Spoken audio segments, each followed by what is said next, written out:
Chapter 26. In the distance, two men are walking towards us up the long stretch of beach, wearing the bright purple of Agamemnon's camp, stamped with the symbol of heralds. I know them, Talthybius and Eurybates, Agamemnon's chief messengers, honoured as men of discretion close to the High King's ear. Hate knots my throat. I want them dead. They are close now, passing the glaring Myrmidon guards who rattle their armour threateningly. They stop 10 paces from us, enough, perhaps they think, to be able to escape Achilles if he were to lose his temper. I indulge myself in vicious images, Achilles leaping up to snap their necks, leaving them limp as dead rabbits in a hunter's hand. They stutter out a greeting, feet shifting, eyes down. Then, "We have come to take custody of the girl." Achilles answers them, cold and bitter, but wryly so, his anger banked and shielded. He is giving a show, I know, of grace and tolerance, and my teeth clench at the calmness in his tone. He likes this image of himself, the wronged young man, stoically accepting the theft of his prize, a martyrdom for the whole camp to see. I hear my name and see them looking at me. I am to get Briseis. She is waiting for me. Her hands are empty. She is taking nothing with her. "I'm sorry," I whisper. She does not say it is all right. It is not. She leans forward and I can smell the warm sweetness of her breath. Her lips graze mine. Then she steps past me and is gone.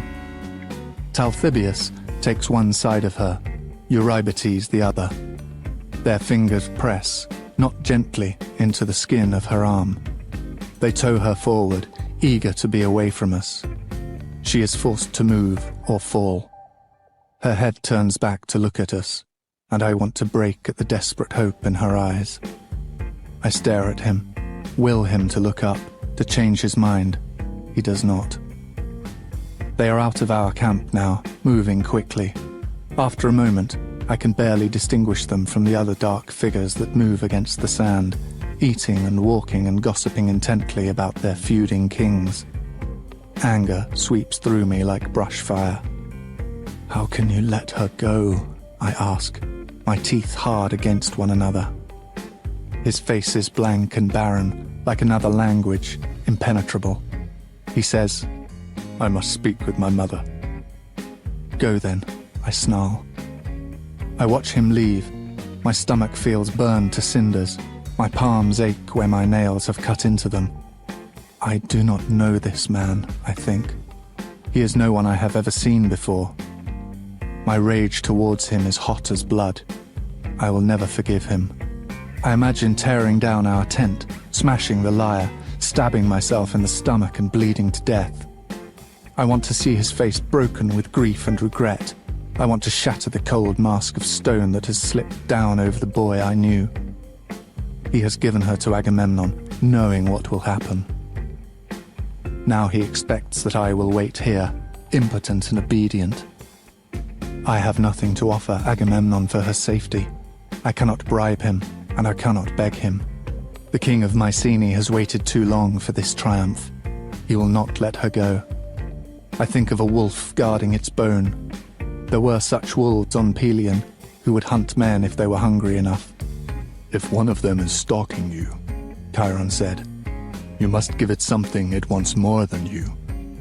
There is only one thing that Agamemnon wants more than Briseis. I yank the knife from my belt. I have never liked blood, but there is no help for that now.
He is standing outside the tent when I return. His tunic is damp from where he knelt in the sea. His face is wrapped closed, but there is a weariness to its edges, like fraying cloth. It matches mine. Where have you been? In the camp. I am not ready yet to tell him. How is your mother? She is well. You are bleeding. The bandage has soaked through. I know, I say. Let me look at it. I follow him obediently into the tent. He takes my arm and unwraps the cloth. He brings water to rinse the wound clean and packs it with crushed yarrow and honey. A knife? He asks. Yes. We know the storm is coming. We are waiting as long as we can. He binds the wound with clean bandages. He brings me watered wine and food as well. I can tell by his face that I look ill and pale. Will you tell me who hurt you? I imagine saying, you, but that is nothing more than childishness. I did it to myself. Why? For an oath. There is no waiting any longer. I look at him, full in the face. I went to Agamemnon. I told him of your plan. My plan? His words are flat, almost detached. To let him rape Briseis, so that you might revenge yourself on him. Saying it out loud is more shocking than I thought it would be. He rises, half turning so I cannot see his face. I read his shoulders instead. They're set, the tension of his neck. So you warned him? I did. You know, if he had done it, I could have killed him. That same flat tone. Or exiled him, forced him from the throne. The men would have honored me like a god. I know, I say. There is a silence, a dangerous one. I keep waiting for him to turn on me, to scream or strike out. And he does turn, to face me at last. Her safety, for my honor. Are you happy with your trade? There is no honor in betraying your friends. It is strange, he says, that you would speak against betrayal. There is more pain in those words almost than I can bear. I force myself to think of Briseis. It was the only way. You chose her, he says, over me. Over your pride. The word I use is hubris, our word for arrogance that scrapes the stars, for violence and towering rage as ugly as the gods. His fists tighten. Now, perhaps, the attack will come. My life is my reputation, he says. His breath sounds ragged. It is all I have. I will not live much longer. Memory is all I can hope for. He swallows thickly. You know this. Would you let Agamemnon destroy it? Would you help him take it from me? I would not, I say. But I would have the memory be worthy of the man. I would have you be yourself, not some tyrant remembered for his cruelty. There are other ways to make Agamemnon pay. We will do it. I will help you, I swear. But not like this. No fame is worth what you did today. He turns away again and is silent. I stare at his unspeaking back. I memorize each fold in his tunic, each bit of drying salt and sand stuck to his skin. When he speaks at last, his voice is weary and defeated. He doesn't know how to be angry with me either. We are like damp wood that won't light. It is done then. She is safe? She must be. You would not have come back otherwise. Yes, she is safe. A tired breath. You are a better man than I. The beginning of hope. We have given each other wounds, but they are not mortal. Briseis will not be harmed, and Achilles will remember himself, and my wrist will heal. There will be a moment after this, and another after that. No, I say. I stand and walk to him. I put my hand to the warmth of his skin. It is not true. You left yourself today, and now you are returned. His shoulders rise and fall on a long breath. "Do not say that," he says, "until you have heard the rest of what I have done."